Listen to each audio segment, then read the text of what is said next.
उत्तर प्रदेश जैसे राज्य में जहां पर अनंत संभावनाएं पहले से छुपी हुई हैं, कृषि और कृषि से जुड़े हुए सेक्टर में, वहां पर जो कार्य होना चाहिए था, वास्तव में पिछली सरकारों की अकर्मण्यता और अन्नदाता किसान विरोधी सोच के कारण वो आगे नहीं बढ़ पा रही थी। योजना बनती थी बंदर बांट करने के लिए, योजना बनती थी ठेके पट्टे हथियाने के लिए।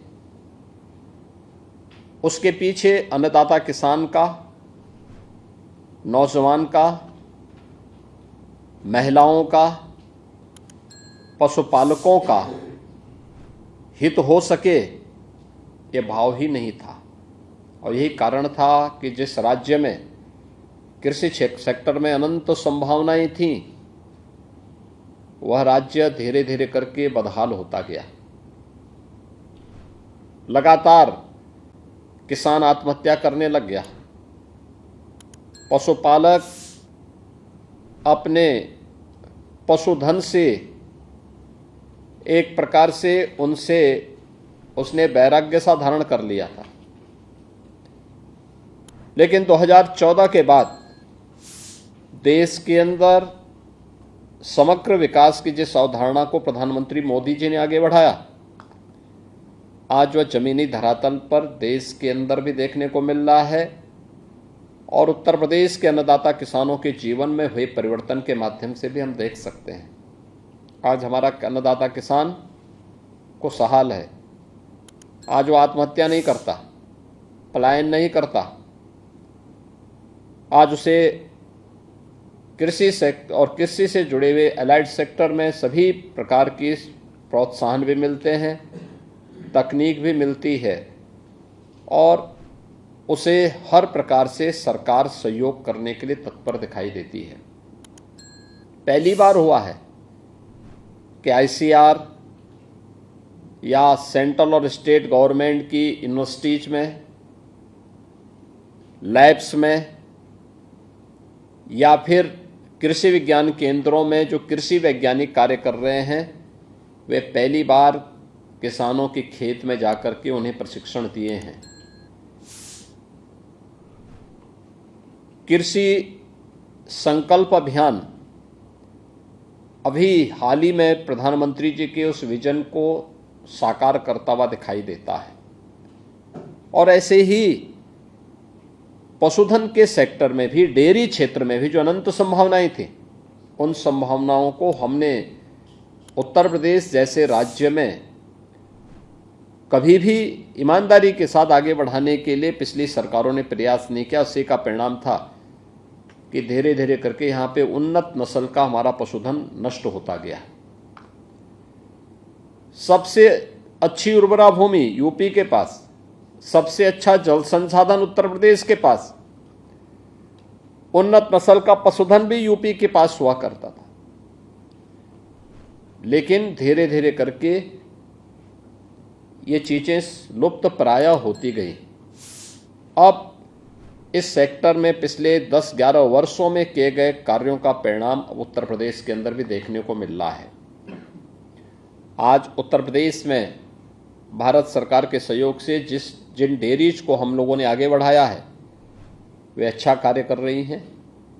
और एनडीडीबी, ये चूँकि भारत सरकार से जुड़ा हुआ प्रतिष्ठान होने के नाते उनके सपोर्ट से आगे बढ़ रहा है, तो स्वाभाविक रूप से राज्य सरकार को अपनी डेयरी को उन्हें उपलब्ध करवाने और उनके माध्यम से जो प्रॉफिट शेयरिंग में अपने कार्यक्रम को आगे बढ़ाने में किसी प्रकार की कोई दुविधा भी नहीं होनी चाहिए थी। और मैंने इस बात को बहुत पहले कहा था कि भाई ये कार्यक्रम हमारे पहले होने चाहिए और जो भी बंद हो करके उस जिसमें सैकड़ों करोड़ खर्च हुए हैं उन डेयरी को बंद करके स्क्रैपिंग करने की बजाय अगर हम उन्हें संचालित करके पूरी क्षमता के साथ संचालित करेंगे तो नौजवानों को रोजगार मिलेगा, अन्नदाता किसान और पशुपालकों को अतिरिक्त आमदनी होगी और जो पैसा हमने नाबार्ड के सहयोग से राज्य का धनराशि जो पैसा इन डेयरीज के निर्माण में लगा है, यह उसको रिटर्न करने में कुछ सफल हो पाएंगे। और मैं पीसीडीएफ से कहूंगा कि एनडीडीएफ के इस मॉडल को देखें, उसको अंगीकार करें। दुग्ध समितियां कैसे कार्य कर सकती हैं, ये चीजें हमें देखनी चाहिए। और मुझे अच्छा लगा कि पिछले 8 वर्ष में प्रदेश के अंदर कई डेयरी आगे बढ़ी है। अभी अमूल ने वाराणसी में अपना काम प्रारंभ किया, हजारों किसानों के जीवन में परिवर्तन का कारक बन रही है। लखनऊ में एनडीडीबी के सहयोग से हम लोगों ने जो कार्यक्रम आगे बढ़ाया, उसके परिणाम सार्थक आए हैं। लेकिन पीसीडीएफ को अपनी उस कार्य पद्धति और कैपेसिटी बिल्डिंग के लिए नए प्रयास की आवश्यकता है, जिस प्रयास को हम एनडीडीबी आपके सामने उदाहरण है, अमूल आपके सामने एक उदाहरण है, मदर डेयरी आपके सामने एक उदाहरण है। हम क्या आप राज्य के अंदर पराग को या अन्य संस्थाओं को भी इसी रूप में आगे बढ़ाने में अपना योगदान दे पाएंगे? उनकी कैपेसिटी बिल्डिंग के लिए, दुग्ध समितियों के गठन करने के लिए, चिलिंग प्लांट कहाँ स्थापित होने हैं, कैसे हम क्वालिटी मिल्क को प्रत्येक व्यक्ति तक पहुँचाने में योगदान दे सकते हैं, ये तभी हो पाएगा जब ये डेयरीज चलेंगी और संचालित हो पाएंगे। और मुझे प्रसन्नता है कि आज ये 4 स्थलों के लिए MOU national dairy development board के साथ आज यहाँ पे संपन्न हुआ है, जिसमें गोरखपुर में 1 लाख क्षमता की डेयरी 2023 से ही बंद थी। ये डेयरी चली तो, लेकिन दूध पूरा नहीं आता था, लगातार घाटे में चल रही थी। कोई प्रयास नहीं हुए कि नए दुग्ध समितियों का गठन करके हम किसानों को उसके साथ जोड़ सकें, अन्नदाता किसानों को उन्नत नस्ल का पशुधन दे सकें, अच्छी गाय, अच्छे नस्ल के भैंस या जो पशुधन उसके पास है उसमें अच्छी ब्रीड उसके माध्यम से पैदा हो। इसके बारे में जो पहल होनी चाहिए थी, उसका अभाव देखने को मिल रहा था। विभाग को एक जिम्मेदारी लेनी चाहिए थी, वहाँ पे कहीं न कहीं उस दिशा में जो प्रयास होने चाहिए उसको और तीव्र करने की आवश्यकता है। कानपुर में 4 लाख लीटर की डेयरी, नई बनी इस डेयरी कुछ ही दिन चल पाई, घाटे में लगातार चलने के बाद बंद हुई। आज उसको फिर से रिवाइव करके एनडीडीबी उसको आगे बढ़ाएगी।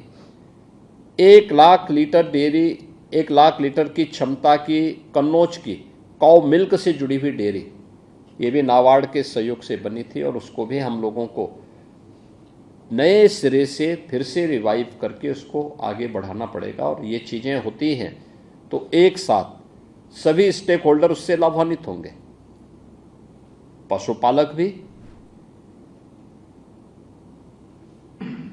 महिला स्वयंसेवी समूह और दुग्ध उत्पादक समितियां भी। इसके साथ ही जो यूथ उससे सर्विस पाएगा, नौकरी पाएगा या वहाँ काम पाएगा, उन युवकों के बारे में भी, उनको भी काम मिलेगा वहाँ पे। और एक नया माहौल प्रदेश के अंदर एग्रीकल्चर के फील्ड में, जो प्रधानमंत्री जी का विजन है, किसानों की आमदनी को या पशुपालकों की आमदनी को कई गुना बढ़ाने के लिए ये चीज़ें भी होंगी। इसमें पशुधन के लिए अच्छा फीड कैसे उत्पादन किया जा सकता है, अंबेडकर नगर की हमारा पशु चारा उत्पादन का प्लांट, वह भी मात्र 12% क्षमता से ही चल पा रहा था। अब एनडीडीबी उसको संचालन करेगा, न केवल पूर्वी उत्तर प्रदेश में बल्कि पूरे उत्तर प्रदेश के अंदर से, वहाँ से क्वालिटी फीड हम पशुधन के लिए उपलब्ध करवाने में बड़ी भूमिका का निर्वहन कर पाएंगे। ताजा खबरों के लिए लाइक, फॉलो और YouTube पर सब्सक्राइब कर बेल आइकन दबाएं। साथ ही ताजा अपडेट्स के लिए SwadeshLive.com पर विजिट करें।